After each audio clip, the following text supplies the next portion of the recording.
Poder Legislativo garante apoio às ações do Conselho Nacional de Justiça. Deputados aprovam um projeto de lei que autoriza repasse do governo para subsidiar o transporte coletivo de Manaus. E na edição do Alean Notícias de hoje você também vai ver. CPI da telefonia chega à Calha dos Solimões e identifica problemas nos sistemas de comunicação.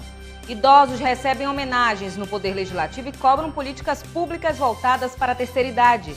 E ainda, ginasta amazonense Bianca Maia recebe na Assembleia o título de cidadã benemérita. Boa noite. A TV Assembleia ficou sem programação ao vivo durante toda a segunda-feira por conta do temporal que atingiu a cidade, causando danos, inclusive no prédio do Poder Legislativo e a interrupção da energia elétrica. Nesta terça-feira, nossa programação foi normalizada.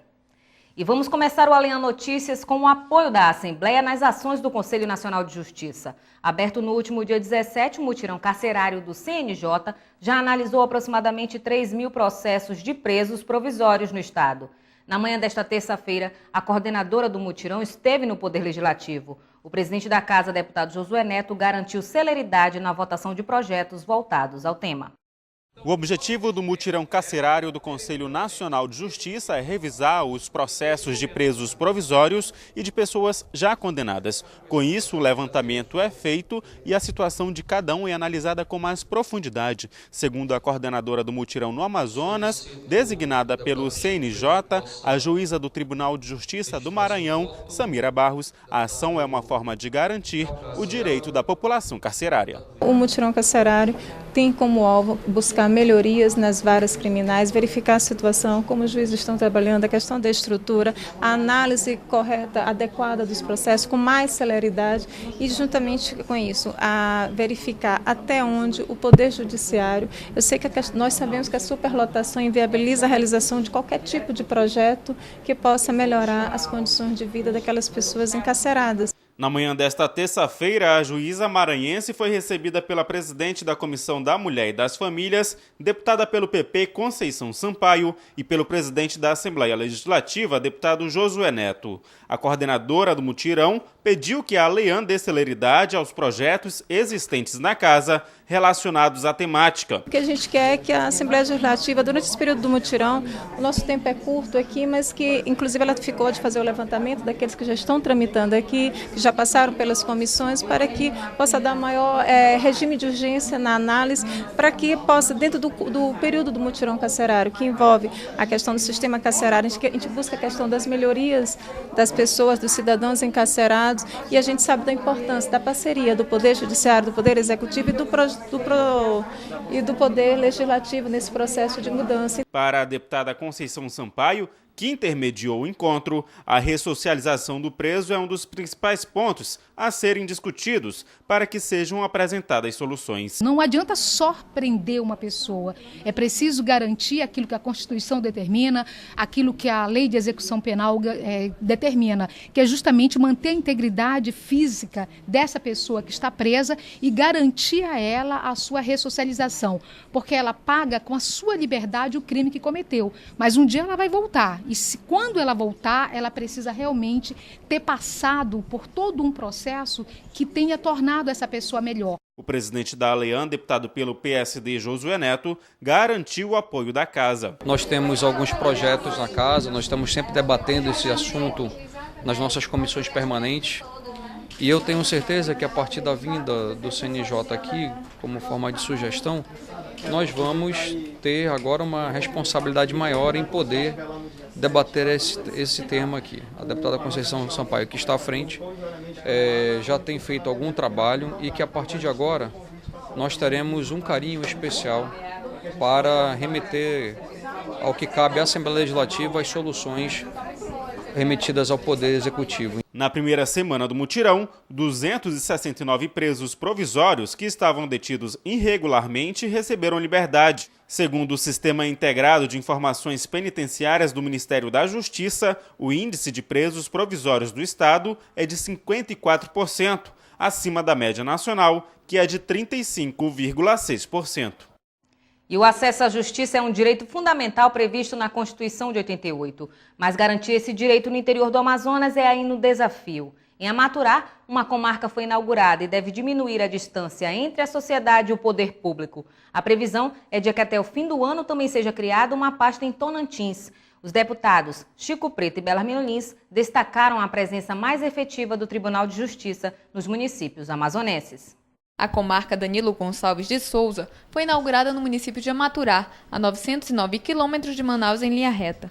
Na cidade de aproximadamente 10 mil habitantes, apenas os registros civil e de óbito eram emitidos. Quem precisava fazer procurações, autenticações, registro de pessoa jurídica e registro de imóveis, por exemplo, tinha que ir até o município de São Paulo de Olivença, aproximadamente 4 horas de barco regional. Vale ressaltar, em março nós entramos com um pedido ao Tribunal de Justiça para transformar os dois últimos termos em comarca. Fizemos um requerimento e colhemos a assinatura dos deputados e foi para o presidente. 45 dias depois, o presidente nos respondeu, informando que as providências estavam sendo tomadas e que brevemente seriam instaladas as comarcas da cidade de Amaturá e de Tocantins. Foi o que aconteceu agora em Amaturá, na sexta-feira passada, a transformação e instalação do termo para a comarca, e isso é um grande feito. Chico Preto, que também participou do evento de inauguração, destacou a importância da presença do Poder Judiciário no interior do Estado. Em Amaturá, nós tínhamos tão somente um cartório de registros civis. Então, os cidadãos de Amaturá só podiam fazer registro de nascimento, registro de casamento e certidão de óbito. Só isso. Qualquer outro tipo de serviço próprio da Justiça amazonense teriam que ir a São Paulo de Olivença. Além do que, em Amaturá você não tinha presença física do juiz, porque não tinha comarca. Amaturá era termo de São Paulo de Olivença. Com a instalação da comarca, a comarca passa a ter a segurança de que terá um juiz próprio, exclusivo para julgar os processos que são da comarca, que são da cidade de Amaturá, e a população, do ponto de vista prático, no dia a dia, não precisa mais ir 3 horas de voadeira, voltar 3 horas de voadeira para resolver questões comuns dessa, como eu te falei. Um carimbo de reconhecimento numa xerox de uma identidade. Isso tinha que ser feito em São Paulo de Olivença e com essa situação agora, isso se encerra. Até o fim do ano, uma nova comarca também deve ser instalada no município de Tocantins. Atualmente, há apenas um termo no local, que é uma expressão jurídica que designa uma cidade abrangida por outra. No caso de Tocantins, os processos eram vinculados ao município de Santo Antônio do Içá. Deputados aprovam um projeto de lei que autoriza o repasse do governo a subsidiar o transporte coletivo de Manaus. O montante diz respeito a 12 milhões de reais por ano, fruto de um acordo firmado entre o governo e a prefeitura para a melhoria das condições do transporte público da capital. Os parlamentares também aprovaram outros 5 projetos durante a sessão plenária de hoje. O acordo foi firmado entre o governo do estado e a prefeitura de Manaus no mês de junho deste ano, quando o prefeito Arthur Neto anunciou a redução da tarifa de ônibus de R$ 3 para R$ 2,75. Na ocasião, o governador Omar Aziz se comprometeu em subsidiar o transporte público em parceria com o Executivo Municipal. O montante será de 12 milhões de reais por ano, além do incentivo fiscal concedido às empresas que prestam o serviço. O projeto, oriundo de mensagem governamental, foi aprovado por unanimidade na Casa durante a sessão plenária desta terça-feira. A única emenda apresentada ao texto da matéria pelos deputados José Ricardo, do PT, e Sidney Leite, do Democratas, foi rejeitada. A emenda ao PL previa a obrigatoriedade por parte das empresas prestadoras do serviço a apresentação de certidões negativas para a obtenção do recurso. A emenda era para exigir certidões negativas de débitos com a Previdência, com o FGTS, com os órgãos federais e outros demais, para comprovar a seriedade das empresas, porque há denúncias de que não recolhem, trabalhadores que vão na justiça e vão buscar o seu FGTS na Caixa e não consta. Portanto, é o mínimo. Eu lamento que os deputados tenham rejeitado, isso favorece as empresas e prejudica os trabalhadores. Em último caso, acredito que até os usuários do transporte. O presidente da Casa, deputado Josué Neto, do PSD, lembrou que o acordo firmado entre os executivos estadual e municipal favoreceu a aprovação do projeto. Isso já havia sido discutido com o governador, com o prefeito, não só o projeto chegou aqui, como muito antes de nós termos conhecimento do projeto, nós já sabíamos a realidade desta parceria entre os executivos estadual e municipal. Então é dessa forma que a gente entende que mantém-se a tarifa, né, e que é a forma também do governo municipal poder garantir a melhoria da qualidade do transporte coletivo. Durante a sessão plenária, outros 5 projetos do Executivo Estadual também foram aprovados pelos deputados. O deputado Luiz Castro, do PPS, voltou a repercutir em plenária as dificuldades que a ex-senadora Marina Silva tem enfrentado para conseguir o registro da Rede Sustentabilidade junto ao Tribunal Superior Eleitoral. O TSE diz que o partido, criado em fevereiro deste ano, ainda precisa de 50 mil assinaturas para obter autorização. Da tribuna da Assembleia Legislativa do Amazonas, o deputado Luiz Castro voltou a lamentar os entraves enfrentados para o registro do partido Rede Sustentabilidade junto ao TSE. O parlamentar afirmou que chefes de cartórios em todo o país têm demonstrado má vontade em aceitar as assinaturas de apoio à criação do partido. Luiz Castro se mostrou insatisfeito com a criação do Partido Republicano de Ordem Social e do Partido Solidariedade. O TSE acabou de aprovar 2 partidos, Solidariedade e o PROS. Solidariedade, inclusive, cujo dirigente principal, o deputado Paulinho da Força, disse que aproveitou os eventos sindicais para coletar assinaturas, usando a estrutura dos sindicatos. O PROS, que não tem nenhuma liderança expressiva à sua frente, foram reconhecidos com todas as peculiaridades da falta de expressão política para um partido como tem a rede na figura da Marina, nas propostas inovadoras, democráticas, de uma organização diferente de partido político, que nem nome de partido tem. E aí nós estamos agora nas mãos do TSE. O assunto foi tema do discurso do deputado Marcelo Ramos, do PSB. O parlamentar afirmou que, devido ao Brasil ser um país de grande extensão, o pluripartidarismo é adequado. 1 ou 2 partidos políticos não teriam como corresponder aos anseios de toda a população. Porém, Marcelo Ramos alertou que é preciso critérios para a criação das agremiações políticas.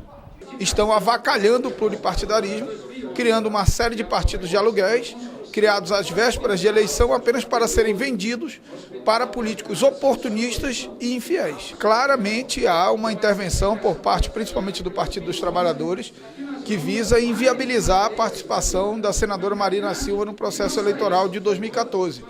A rede verdadeiramente representa uma parcela do pensamento da sociedade brasileira. E ainda que eu não concorde com esse pensamento, eu entendo que eles têm direito de ter o registro de participar do processo eleitoral. O Tribunal Superior Eleitoral concedeu na segunda-feira, dia 30, prazo de 24 horas para que o Ministério Público Eleitoral se manifeste sobre o pedido de registro do partido Rede Sustentabilidade. O pedido deve ser julgado pelo TSE nesta semana.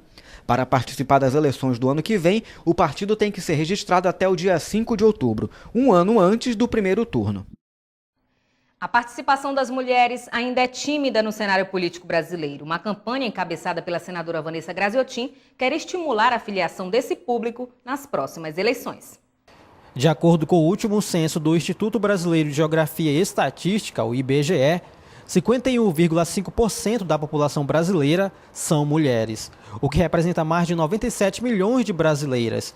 Nas eleições de 2010, apenas 45 mulheres foram eleitas deputadas federais, representando um pouco menos de 9% das cadeiras daquele parlamento. No Senado, são 8 senadoras das 81 vagas, menos de 10%. No Amazonas não é diferente. Nas últimas eleições municipais, em 2012, dos 768 candidatos eleitos, as mulheres ocupam um pouco mais de 11%. No Poder Legislativo Estadual, apenas 2 mulheres formam a bancada feminina. A deputada Conceição Sampaio, do Partido Progressista, e Vera Lúcia Castelo Branco, do Partido Trabalhista Brasileiro. Para mudar esse cenário, uma campanha das Procuradorias da Mulher do Congresso Nacional quer estimular a categoria a filiar-se a partidos políticos para disputar as próximas eleições. É o que explica a senadora Vanessa Graziotin, atual procuradora da Mulher no Senado Federal. Na realidade, é uma luta, uma bandeira nossa das mulheres brasileiras e principalmente nós que temos mandato parlamentar. E essa nossa campanha, essa nossa luta, nós já debatemos, a bancada feminina do Senado e da Câmara, que nós não daremos trégua. Nós seguiremos constantemente com a luta de mais mulher na política e que nesse momento tomou o nome de Mulher Tome Partido. Escolha um partido de sua preferência e filie-se. Então nós estamos nessa campanha chamando as mulheres, é uma campanha suprapartidária e cada partido tem o direito de fazer a sua campanha. No Brasil, apesar das leis e dos mecanismos de estímulo à participação feminina, a presença da mulher ainda é tímida. A senadora Vanessa atribui o problema a questões culturais e à falta de políticas públicas para reverter a situação. Mas as mulheres, apesar de trabalhar fora de casa e 38% das famílias serem mantidas por mulheres sozinhas, elas ainda acumulam quase que com exclusividade os afazeres domésticos, o cuidado da casa, o cuidado dos filhos. Então, por isso que a mulher não participa. A campanha que nós estamos travando é para mostrar isso para a sociedade, a nossa situação. E a gente utilizar de todos os meios e de todas as políticas para reverter essa situação. Então, a questão cultural é uma. Agora, não é suficiente, nós temos que mudar a legislação brasileira. A deputada Conceição Sampaio, presidente da Comissão da Mulher, da Família e do Idoso do Parlamento Estadual, reconhece o problema da participação feminina no processo eletivo. De acordo com a parlamentar, os partidos precisam garantir a mulher nesse processo. Há os obstáculos que nós ainda precisamos vencer, principalmente a falta da participação não só das mulheres no processo eletivo, mas chamar os partidos para que nós tenhamos uma visão diferenciada. Nós não podemos só ter mulheres ocupando a cota partidária, nós precisamos fazer com que os partidos possam garantir possibilidades concretas para que a mulher participe de uma campanha, mas com chances de chegar à vitória. Recentemente, o Senado Federal votou uma série de emendas para a mini-reforma eleitoral, que muda os procedimentos para o pleito de 2014. Dentre elas, a que determina que, em ano de eleição, o Tribunal Superior Eleitoral desenvolva nos meios de comunicação campanhas mostrando que no Brasil há uma política de cotas, estimulando assim a participação da mulher. A mini-reforma ainda depende da aprovação da Câmara dos Deputados. A campanha Mulher Tome Partido pretende aumentar o número de filiadas até o dia 5 de outubro, prazo final para quem deseja concorrer a um cargo eletivo em 2014. O Banco Central está mais pessimista com o crescimento da economia brasileira em 2013. Para a autoridade monetária, o Brasil vai fechar o terceiro ano do governo Dilma com uma alta de 2,5% do produto interno bruto, mas a projeção há 3 meses era de um crescimento maior. Na Assembleia, o deputado José Ricardo, que também é economista, disse que não há motivos para preocupação. O repórter Raoni Oliveira tem outras informações. A previsão do Banco Central para a expansão do PIB de 2013 está um pouco acima do que estima o mercado financeiro, cuja expectativa de alta feita na semana retrasada é de 2,4% para este ano. O Banco Central reduziu de 1,2% para 1,1% a estimativa para o avanço da indústria, com a expectativa de queda de 2,8% da indústria extrativa e expansão de 1,9% da construção civil. O crescimento do setor de serviços também foi revisado para baixo, de 2,6% para 2,3%, enquanto o avanço do PIB do segmento agropecuário foi elevado de 8,4% para 10%. O líder do Partido dos Trabalhadores na Casa, deputado José Ricardo, avaliou o cenário como positivo. Não é motivo para grande preocupação. Primeiro, porque há um crescimento do PIB. O complicado seria se o PIB estivesse decrescendo. Nós tivemos aí em 2012 um PIB baixo, foi menos de 1%. Já em 2013, a perspectiva é ficar nessa faixa, entre 2,3% e 2,5%, talvez, num cenário mais otimista. E a perspectiva do ano que vem, do jeito que a economia está caminhando, ultrapassar 3%, chegando talvez a 4%, que é a expectativa inicial colocada pelo Ministério da Fazenda. Então, nós estamos num ambiente muito positivo da economia e um exemplo dessa boa performance da economia é o nível de desemprego. Semana passada foi anunciado 5,3% de desemprego oficial da mão de obra com idade ativa para trabalhar, de desemprego, o mais baixo da história do Brasil. Isso significa o quê? Mais pessoas carteira assinada, mais recursos na economia, aumento da renda do trabalhador, principalmente do mais pobre, portanto, maior consumo também, que aquece a economia por sua vez, mais acesso a crédito para a construção de casa, para acesso à casa, portanto, um incremento no setor imobiliário e na construção civil, que gera muito emprego, muitas divisas. Então, há um cenário positivo. Não importa se, eventualmente, deixar de ser 2,5, for 2,4, 2,3, isso não vai alterar o fato de que, junto com o crescimento, você também tem distribuição de renda, já que os recursos para o combate à pobreza, ano a ano, é crescente e está diminuindo a pobreza, e os recursos para a saúde e educação, que é onde a população cobra muito, também nós temos um crescimento, ainda mais agora com os royalties do petróleo. Então, há grandes perspectivas para o ano que vem, nos próximos 2, 3 anos. CPI da telefonia ouve moradores da Calha dos Solimões e mais. Comitê técnico vai realizar levantamento sobre as condições da estação de tratamento de esgoto de Maués. Essas e outras notícias no próximo bloco. Em casa, no carro ou no trabalho, você também pode acompanhar as atividades da Assembleia Legislativa através da Rádio Ali. Sintonize na FM 106,9. E não deixe de saber sobre projetos de lei, agendas e outros assuntos da Casa Legislativa Amazonense. Assembleia Legislativa do Amazonas, cuidando da nossa gente. A CPI da telefonia já realizou audiências em 15 municípios do Amazonas. Na Calha dos Solimões, a ausência de sinal telefônico e de internet e as ligações interrompidas foram os principais gargalos apontados por moradores. Se engana quem pensa que este menino está subindo na árvore para brincar. O que ele pretende, na verdade, é encontrar sinal no telefone para tentar se comunicar com a irmã que mora em outra cidade. Sempre eu faço isso, porque aqui em Carauari a gente apelidou até o nome da Vivo de Vivo ou Morto, porque o motivo de eu subir ali em cima da árvore é para conseguir um sinal melhor para falar com a minha família. A falta de sinal é apenas um dos problemas da má prestação do serviço de telefonia móvel no município de Carauari. A internet e o telefone fixo também são reclamações constantes da população.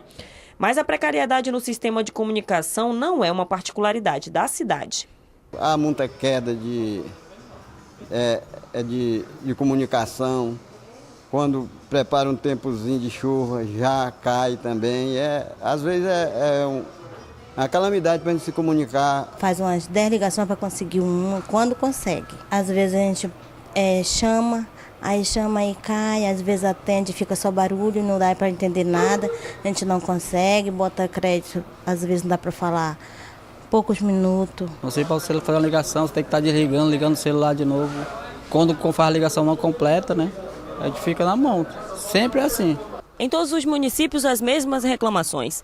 Mensagens que nunca chegam, créditos que somem misteriosamente, ligações que são interrompidas. Mas aqui no município de Erunepé, a 9ª cidade visitada pela comissão da CPI, a situação é ainda pior. Isso porque quando falta luz elétrica na cidade, o sinal é interrompido nos aparelhos. Se der uma chuva, a gente não consegue. Às vezes até uma necessidade. Se faltar energia, não consegue. Não estou satisfeito com isso. Até que eu me assim, até jogar meu telefone no mato, porque não vale você ter um celular para você botar crédito, só botando crédito, gastando dinheiro, não vale a pena. A telefonia fixa e móvel são serviços públicos executados por iniciativa privada e não podem sofrer interrupções. Já a internet é um sistema meramente privado e não há lei que obrigue as empresas a instalar o serviço.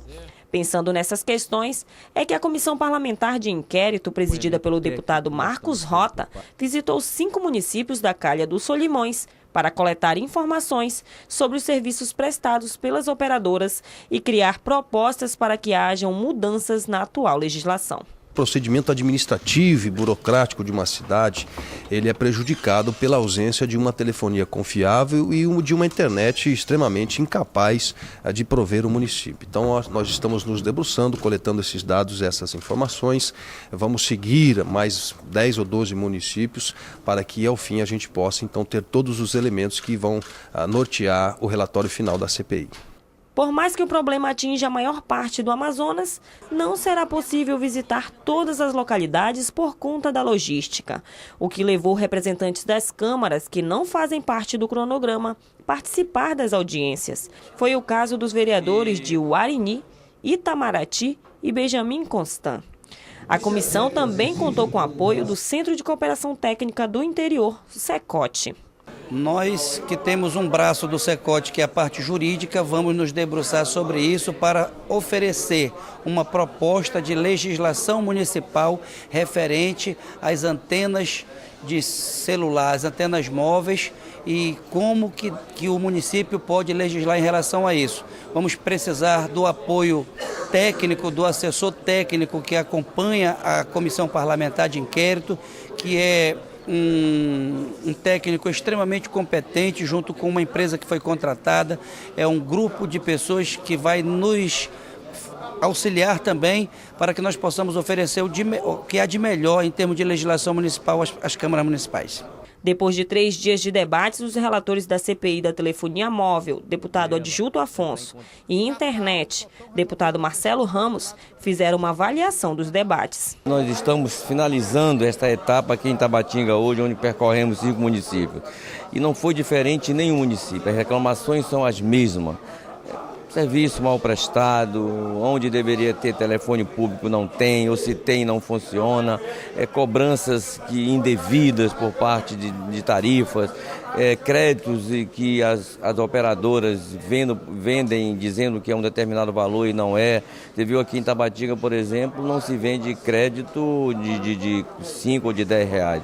Então acho que nós temos já matéria suficiente, é claro que ainda vamos mandar a outros municípios, em outras regiões, mas nós já temos aí subsídio suficiente para que a gente possa fazer já um grande relatório. Nós temos um problema muito sério aqui no Solimões, na calha do Solimões, no que diz respeito à internet, e um problema que pode ser solucionado com boa vontade, com uma ação eficiente do governo do estado. Existe um cabo de fibra ótica dentro do gasoduto que liga Manaus a Quari.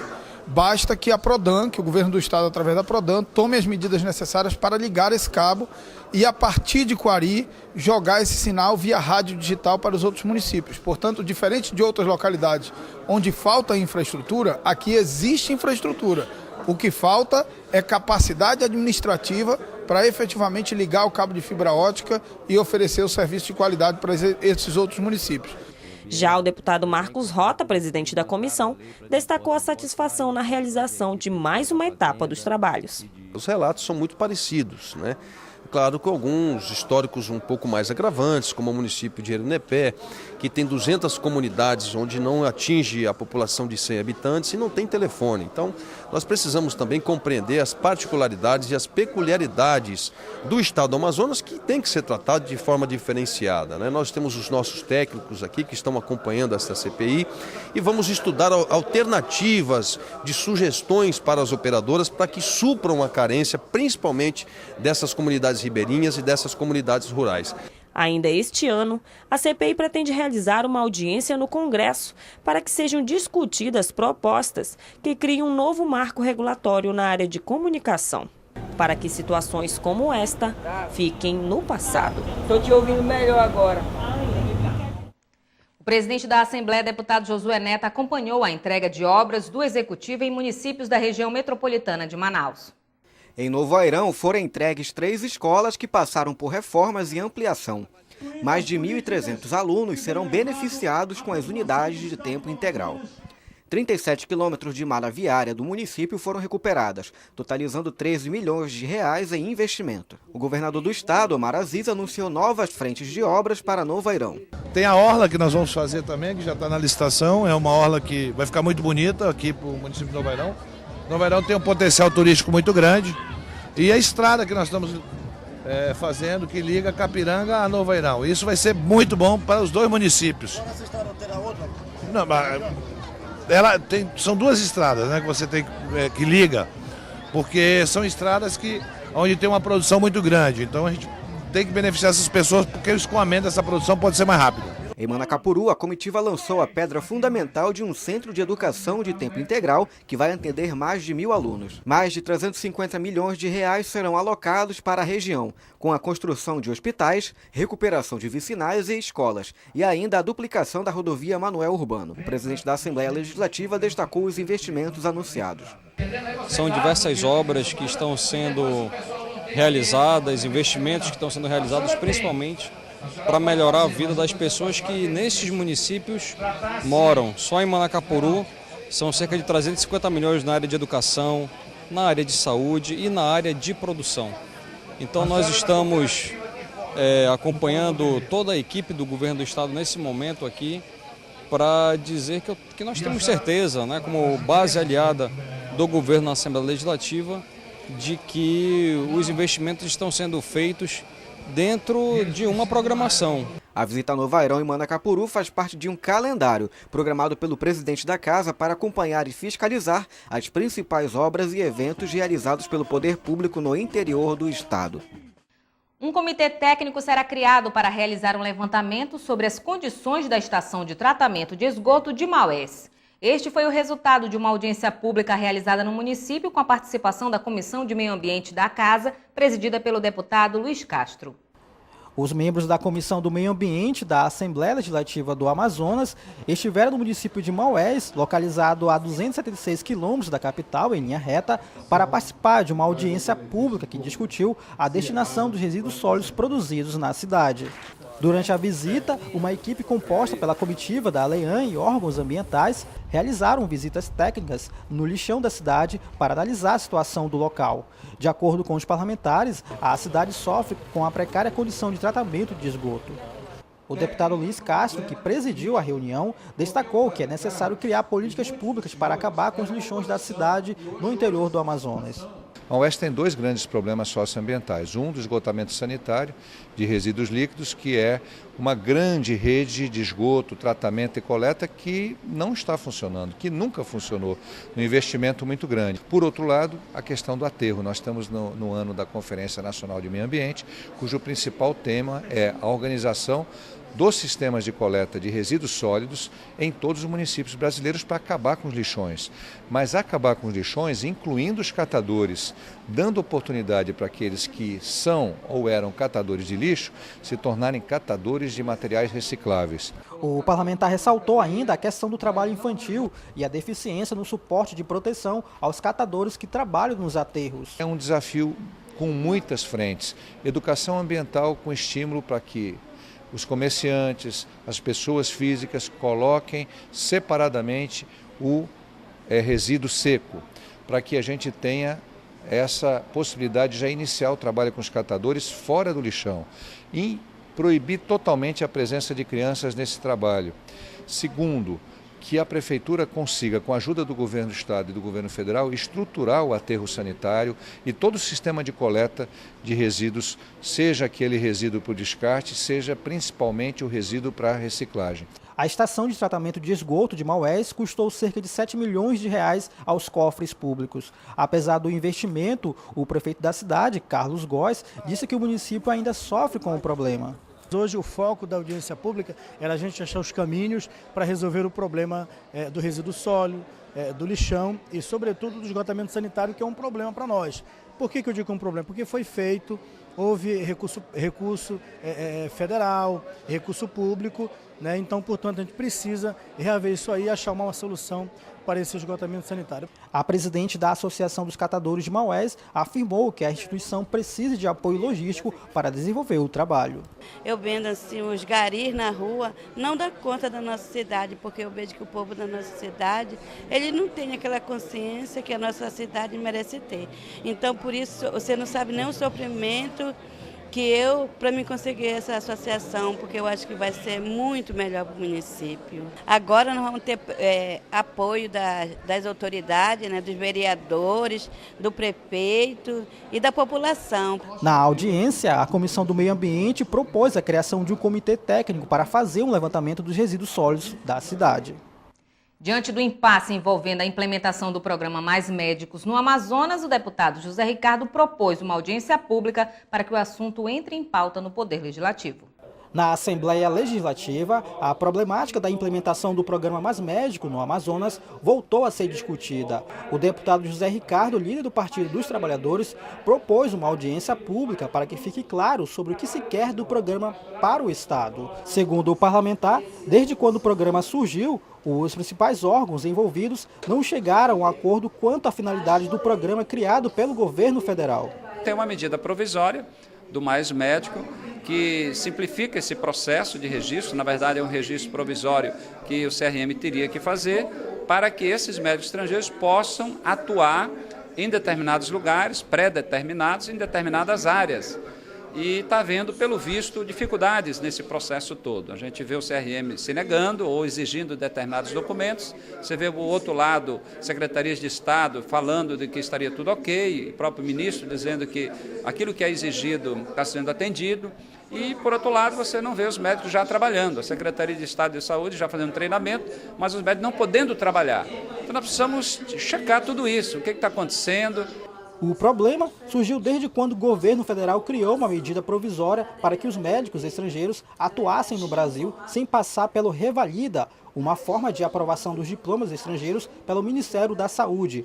Com isso, muitos médicos do Brasil rejeitaram o programa. 74 médicos, entre eles cubanos, espanhóis, portugueses e mexicanos, já atuam no Amazonas. A audiência ainda depende da aprovação da ALEAN para ser discutida. Idosos são homenageados na Assembleia Legislativa e ainda, ginasta Bianca Maia recebe no Legislativo o título de cidadã benemérita. É o que você vai ver no próximo bloco. Em casa, no carro ou no trabalho, você também pode acompanhar as atividades da Assembleia Legislativa através da Rádio Ali. Sintonize na FM 106,9. E não deixe de saber sobre projetos de lei, agendas e outros assuntos da Casa Legislativa Amazonense. Assembleia Legislativa do Amazonas, cuidando da nossa gente. Uma sessão especial na Assembleia comemorou o Dia do Idoso e trouxe à tona a cobrança pela formulação de políticas públicas voltadas para a terceira idade. O Dia do Idoso foi criado pela Organização das Nações Unidas para qualificar a vida dos mais velhos, por meio da saúde e da integração social. O Brasil possui aproximadamente 15 milhões de idosos. A sessão especial que homenageou os idosos serviu também para uma reflexão sobre as políticas públicas oferecidas ao público da terceira idade, cujo estatuto completa 10 anos. Dona Maria da Cunha, com 101 anos de idade, 13 filhos e vários netos, foi uma das homenageadas. A vida da gente é nem uma balança. Um dia a gente está feliz, outro dia a gente está por baixo, né?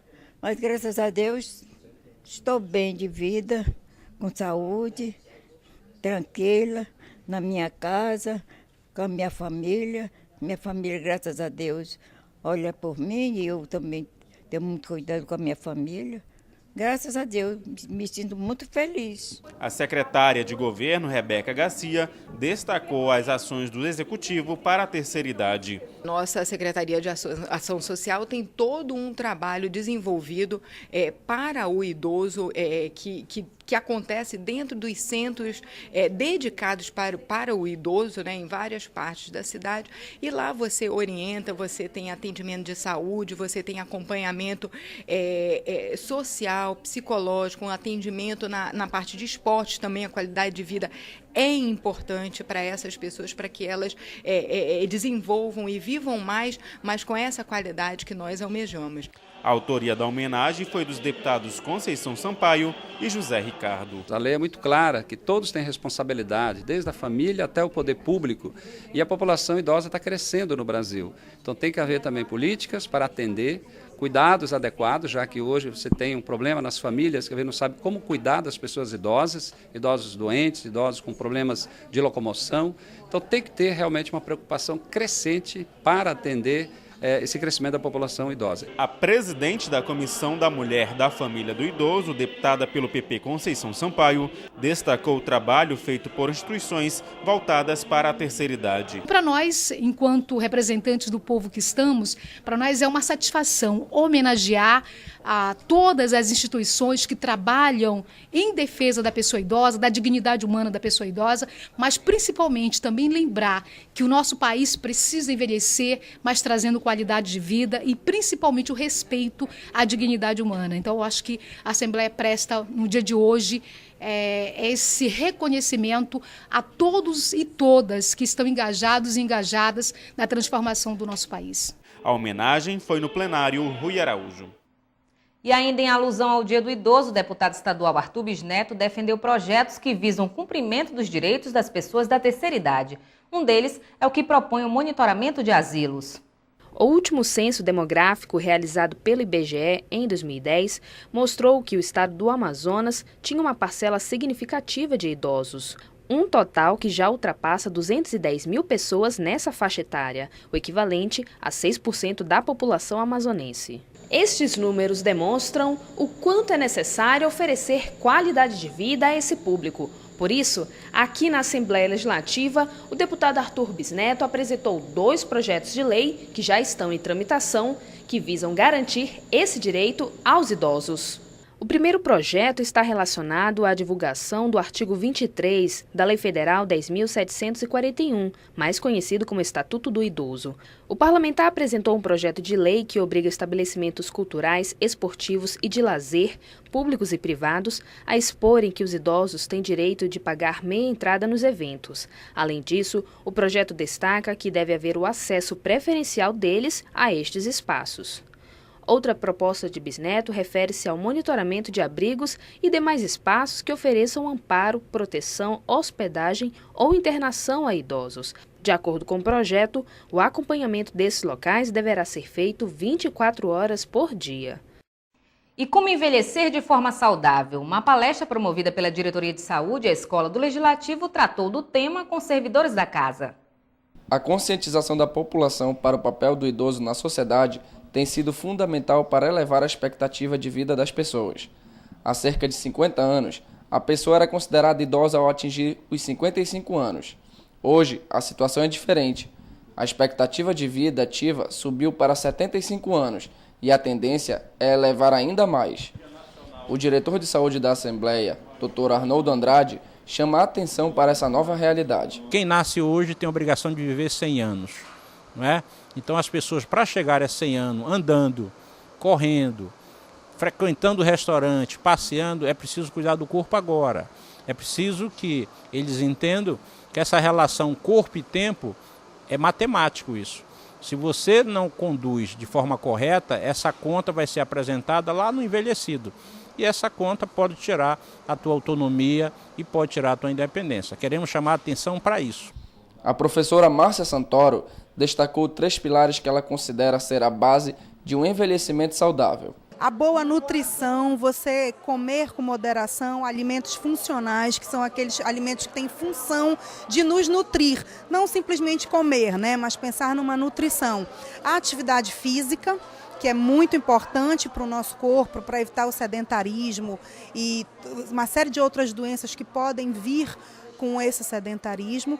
Dormir bem, né? E cultivar bons relacionamentos, fugir da depressão, do estresse, levar um dia a dia mais tranquilo, né? Pensando um pouco no outro, tendo mais cidadania, para que nós possamos todos ter uma cidade melhor. Quando a gente tem uma cidade melhor, um relacionamento melhor, a vida fica muito melhor e mais leve. O aposentado Alberto Lima, o Sula, ressaltou a importância de políticas públicas voltadas às pessoas da terceira idade. Muito importante, porque vai orientando aquelas pessoas mais jovens para poder chegar na nossa cidade e ter uma vida melhor, porque aqui nós temos uma estrutura muito boa aqui na Assembleia Legislativa, principalmente com os funcionários desta casa. Só vamos ter a ganhar.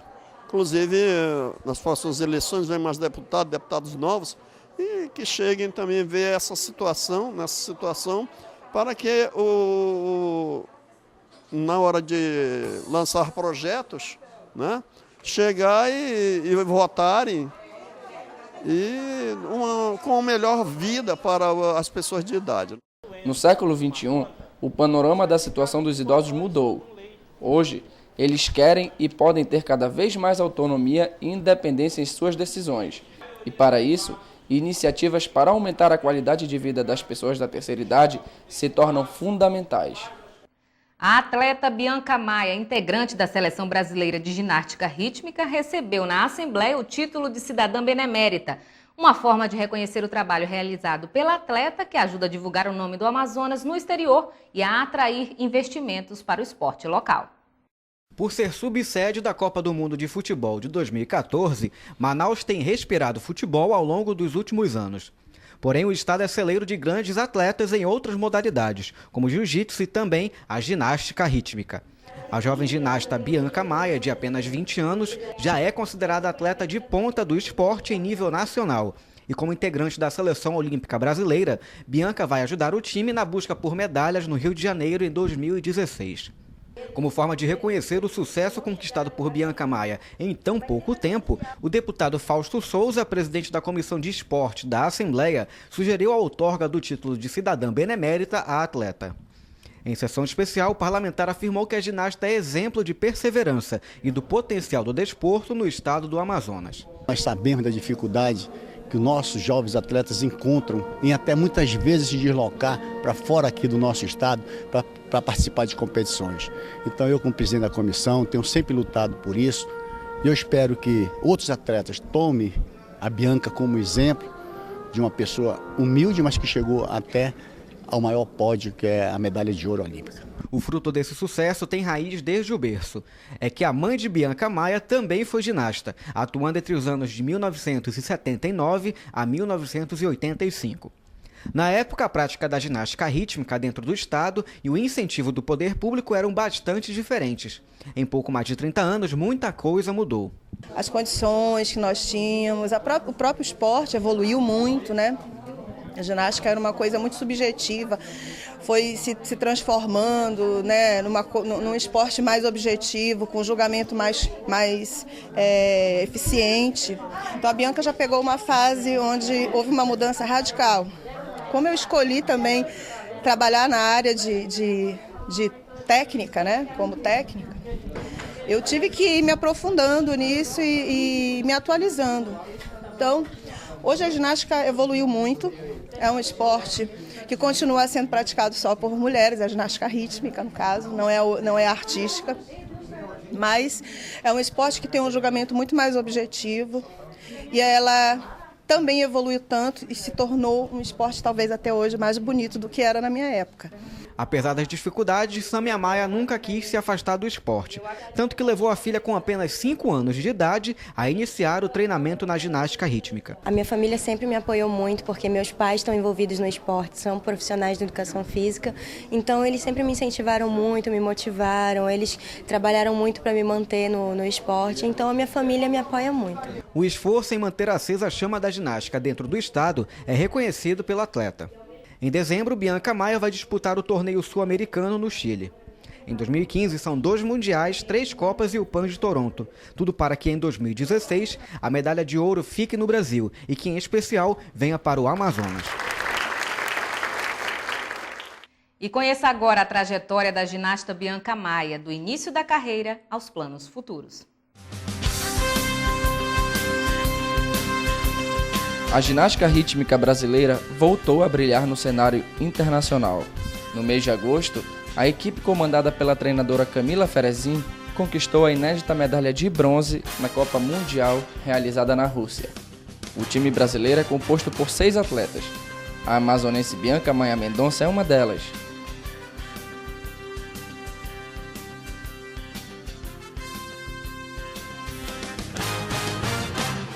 Ela conversou com a equipe da TV Ali sobre o início no esporte, as primeiras dificuldades, inspirações, o dia a dia de uma atleta de alto rendimento e um pouco também sobre sua vida.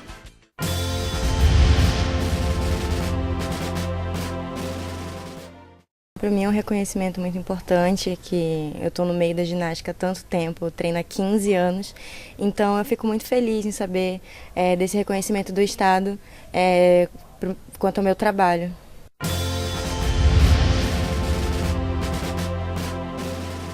Minha mãe foi ginasta e agora ela é técnica.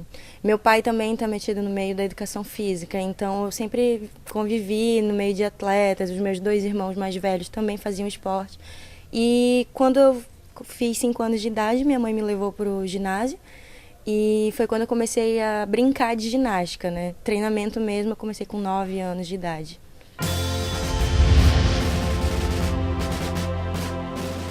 Eu acho que a principal dificuldade é a falta de apoio, né? Porque ginástica é um esporte amador e enquanto o atleta não se profissionaliza, é muito difícil ele chegar até o alto rendimento. Então, se manter no treinamento é muito difícil.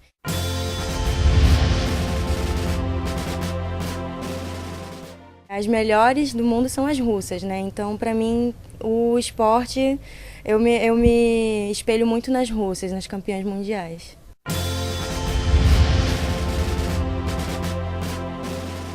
O sonho de qualquer atleta é almejar uma seleção brasileira. Quando eu era mais nova, que a gente traçava essas metas, eu realmente não acreditava que eu fosse conseguir. Quando falavam, um dia tu pode fazer parte da seleção, para mim era uma coisa um pouco distante. Mas agora que eu faço parte e que eu vejo que todas as vezes que eu venho para cá, eu vejo que as meninas se orgulham de ter uma amazonense numa seleção, que na minha época não tinha isso, então para mim é muito gratificante.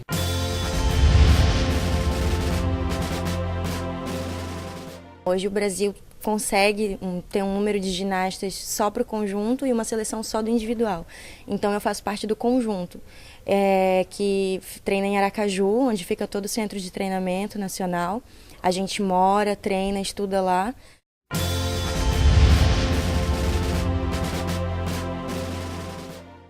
Para mim, a memória de estar no alto do pódio e ver a bandeira do Brasil subir com o hino nacional é uma das memórias mais fortes que eu tenho, é uma das lembranças mais felizes que eu tenho e foi uma sensação inexplicável. Eu gostaria de passar por isso várias outras vezes.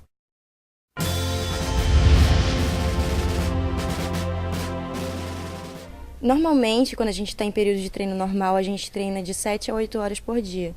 Quando a gente entra num período mais intenso, próximo de competição, a gente intensifica um pouquinho mais, de 9 a 10 horas. E a gente treina o dia inteiro, às vezes nos finais de semana, domingo, feriado. Já treinei na Páscoa, já treinei no Dia das Mães. Mas é bem normal, porque a gente sabe que todo sacrifício depois vale a pena. Falando sobre treinamentos, Bianca revela que no mundo da ginástica, a vaidade também é peça fundamental para convencer os jurados. A gente tem uma maquiagem específica para competição. Normalmente quem faz é a nossa técnica, ela faz em todas para ficar igual nas 6. É claro que como a gente mexe muito com a beleza, com essa questão da vaidade, eu também sou um pouco vaidosa. Estou sempre andando maquiada, é normal isso no meio da ginástica.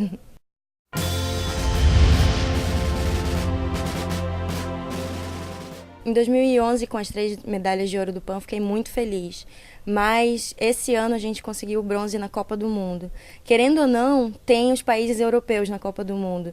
O PAN é importante, mas não tem a Europa, que é a elite da ginástica. Então, para mim, conseguir esse bronze na Copa do Mundo foi muito gratificante. Eu fiquei muito feliz, porque a gente conseguiu superar vários países europeus que são os tops.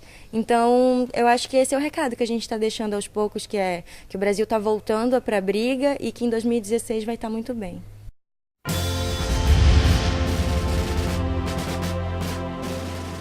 O Amazonas tem muitos talentos na ginástica e está sempre surpreendendo. E eu acredito que essas meninas só precisam de um pouco de incentivo a mais. Elas são motivadas a treinar, mas é claro que com uma empresa ligada ao nome delas, alguém que dê esse apoio, com certeza elas vão chegar muito mais longe e muito mais rápido.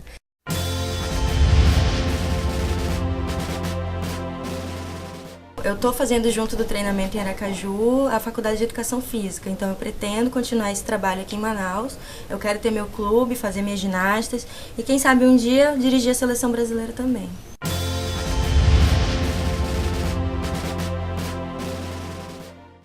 Para elas eu digo que elas têm que ter paciência e têm que perseverar bastante, porque não é fácil.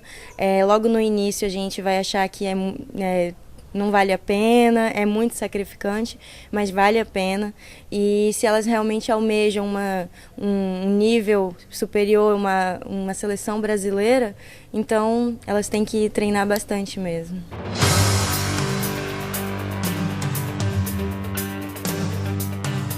Bianca Maia Mendonça será homenageada com o título de Cidadã Benemérita do Amazonas, no dia 1º de outubro deste ano. Como a rotina de atleta é bem rígida e requer treinamentos exaustivos, Bianca encontra refúgio em sua casa, ao lado da família. Ao lado da mãe, a ginasta volta a ser a filhinha da dona Sâmia e esquece um pouco da gigante que assusta as competidoras pelo mundo afora.